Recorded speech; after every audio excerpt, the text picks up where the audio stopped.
శ్రీ గురుభ్యో నమః శ్రీమాత్రే నమః. సోషల్ పోస్ట్ డివోషనల్ ఛానల్ ప్రేక్షకులందరికీ నమస్కారం, అందరికీ స్వాగతం. ఎవరైనా మొదటగా ఈ ఛానల్ని చూస్తూ ఉంటే మీరు సబ్స్క్రైబ్ చేసుకోండి, లైక్ చేయండి, షేర్ చేయండి. పక్కనే ఉన్న గంట సింబల్ని మీరు టచ్ చేశారు అంటే ప్రతిరోజు అప్లోడ్ అయ్యే వీడియో మీకు నోటిఫికేషన్ వస్తుంది. మీరు సెర్చ్లోకి వెళ్ళి సెర్చ్ చేసుకొని మీరు చేసుకోవాల్సిన అవసరం లేదు. అలాగే ఇప్పటి వరకు ఛానల్ని సబ్స్క్రైబ్ చేసుకొని ఆదరిస్తున్న ప్రతి ప్రేక్షకుడికి ప్రత్యేకమైన ధన్యవాదాలు. ఇప్పుడు అద్దం పగిలితే దోషమా? ఇది చాలామంది అండి ఎంత మూఢనమ్మకాలు అంటే బాధేస్తుంది. కోపం పక్కకు పెడితే బాధేస్తుంది. మంగళవారం అద్దం పగిలింది, లేకపోతే ఒక గాజు గ్లాస్ పగిలింది, ఒక గాజు బాటిల్ పగిలింది. ఏది పగిలినా అయ్యో ఈరోజు మంగళవారం పగిలిపోయిందే, ఏం జరుగుతుందో, ఏదో జరగబోతోంది, విపరీతమైన బాధ అనేది ఉంటుంది. ఏమంటే చేయి జారవచ్చు, గోడకు తగిలించిన అద్దం మేకు లూజ్ అయ్యి అది కింద పడి పగిలిపోవచ్చు. లేదు ఏదో మనం తొందరగా పని చేస్తూ ఉన్నప్పుడు మన చేయి తగులుకొని విసురుగా కింద పడి పగిలి ముక్కలు అవ్వచ్చు. ఎన్నో రకాలుగా పగలటానికి కారణాలు చాలా ఉంటాయి. ప్రతి దానికి భయపడిపోయి అయ్యో ఏం జరిగిపోద్దు ముందు మీరు భయపడ్డం ఆపేయండి. భయపడ్డం ఆపేస్తే ఏదో జరిగింది, ఇప్పుడు ఒక అద్దం పెట్టాము, మేకు లూజుగా ఉంది, డోరు ఎదురుగా ఉంది, గాలి వచ్చింది, అది ఊగి కింద పడింది, అంతే పగిలింది. ఇక్కడ ఎవరి తప్పిదము లేదు కదా. ఇప్పుడు వాయుదేవుణ్ణి తప్పు పడదామా? ఆయన కర్తవ్యాన్ని ఆయన నిర్వహించాడు. మన ఇంట్లో మేకు సరిగా లేదు, మనం అద్దం తగిలించిన విధానం సరిగా లేదు. ఇదొక్కటి మనం దృష్టిలో పెట్టుకోవాలి. భయపడనే కూడదు. దోషం అనేది ఉండదు. ఇప్పుడు అద్దం చేత్తో పట్టుకొని చూస్తూ ఉంటాం, మనం చూసుకొని తయారవుతూ ఉంటారు ఆడవాళ్ళు. పొరపాటున చేయి జారింది, ఏ క్రీమో లేకపోతే ఏ ఆయిలో చేతికి ఉంది, దాన్ని పట్టుకున్నప్పుడు అది సులువుగా జారి కింద పడి ఉండొచ్చు. దానికి అయ్యో బొట్టు పెట్టుకుంటుంటే ఇది అద్దం పగిలిపోయిందే, కరెక్ట్ కుంకుమ పెట్టుకుంటుంటే పడిపోయిందండి, మా వారికి ఏమైపోద్దోనండి అని భయపడుతూ ఉంటారు. ఏమీ కాదు. ఇక్కడ ఒక కారణం ఉంది. మీ చేతికి ఏ ఆయిలో క్రీము ఉంది, అద్దం పట్టుకున్నప్పుడు అది జారడం దాని లక్షణం. అద్దం అనేది నున్నగా ఉంటుంది, జారుతుంది. జారింది, పడింది, భయపడాల్సిన అవసరం లేదు. కాకపోతే ఇక్కడ మీరు కొన్ని జాగ్రత్తలు తీసుకోవాలి. ఇది సంప్రదాయానికి సంబంధించిందో ఏ పురాణానికి సంబంధించిందో కాదండి, జనరల్గా జరిగేవి చెప్తూ ఉన్నాను నేను. వాటిని మీరు మీ దగ్గర ఒక అద్దం పగిలింది, ఒక కప్పు గాజు కప్పు కానీ సీసా కానీ పగిలింది, ముందుగా మీరు చేయవలసింది గబక్కున కాలు పెట్టేయకండి. ఆతృత పడిపోయి ఈరోజు ఏం జరిగిపోతుందో, పొద్దున్నే ఇలా జరిగిందని ఆతృత పడ్డం ముందుగా ఆపండి. భయపడ్డం ముందుగా ఆపండి. ఆపి ఆ గాజు ముక్కలు లేకుండా మీరు దాన్ని దాటి వెళ్ళి చీపురు చేట తెచ్చి శుభ్రంగా ఒక్క ముక్క కూడా లేకుండా ఎత్తి మీరు ఒక కవర్లో కట్టండి. కవర్లో కట్టి వేయండి, డస్ట్బిన్లో అలానే వేయకండి. కవర్లో కట్టి డస్ట్బిన్లో వేయండి.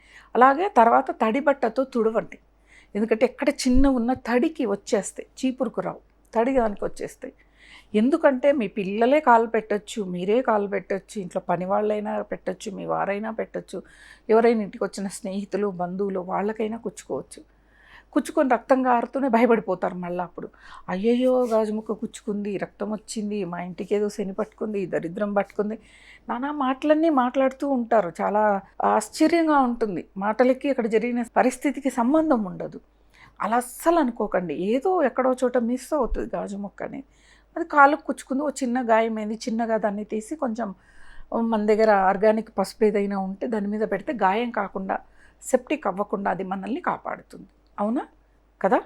కాబట్టి మనం ఎప్పుడైనా కానీ సాంప్రదాయానికి మన మామూలు పరిస్థితులకి మీరు ముడి పెట్టకండి. సాంప్రదాయం అనేది ఆచరించేదాన్నే సాంప్రదాయం అంటారు. మనం ఏది ఆచరిస్తున్నామో దాన్నే మనం సాంప్రదాయం అనుకోవాలి.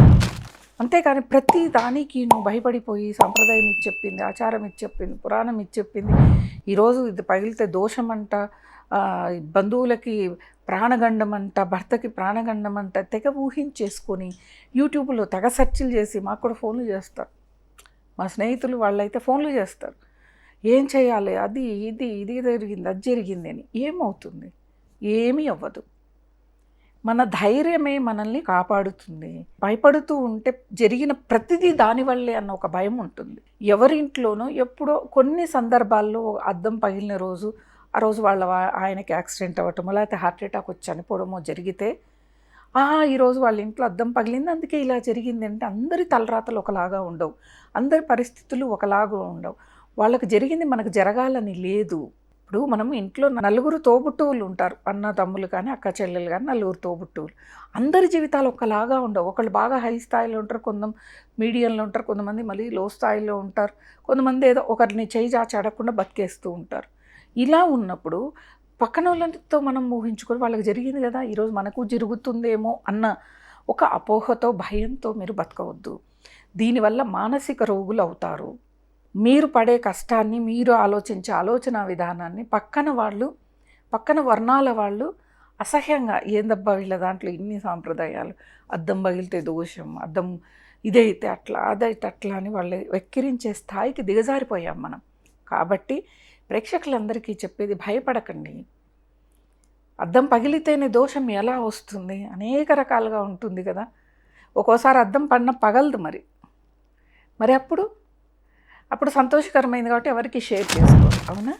అలా కాదు, ఎప్పుడూ కూడా మనం జెన్యూన్గా ఉండాలి. మనకి ఏం జరుగుతుంది ఏంటిది మన పరిస్థితుల్ని మనం గమనిస్తూ ముందుకు వెళితే అద్దం పగిలినా దోషం ఉండదు, బల్లి అరిచినా దోషం ఉండదు. ఇంకా ఇంట్లో స్టీల్ సామాన్లు అవే ఉంటాయి కదా, అన్ని సామాన్లన్నీ కింద పడి బాగా విపరీతంగా 4-5 ఇళ్ళకి శబ్దాలు కనిపించినా మనకేం వినపడవు. అదేదో మనం సరిగా పెట్టలేదు, కింద పడ్డాయి, అన్నీ కింద పడిన శబ్దం వచ్చింది అంతే. మనం కరెక్ట్గా ఉంటే, మన ఆలోచన కరెక్ట్గా ఉంటే, మన జీవన విధానం సరిగా ఉంటే మనం భయపడక్కర్లేదు, అనుమానపడక్కర్లేదు, అవతల వాళ్ళని సందేహించక్కర్లేదు, ఏమీ చేయక్కర్లే.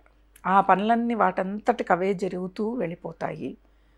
మరీ భయంగా ఉందంటే భగవంతుడి దగ్గరికి వెళ్ళి కళ్ళు మూసుకొని, భగవంతుడు ఈరోజు భయంగా ఉంది నాకు, ఈ పరిస్థితి నుంచి నన్ను బయటపడేయని మీరు ఒక్కసారి నమస్కారం చేసుకోండి.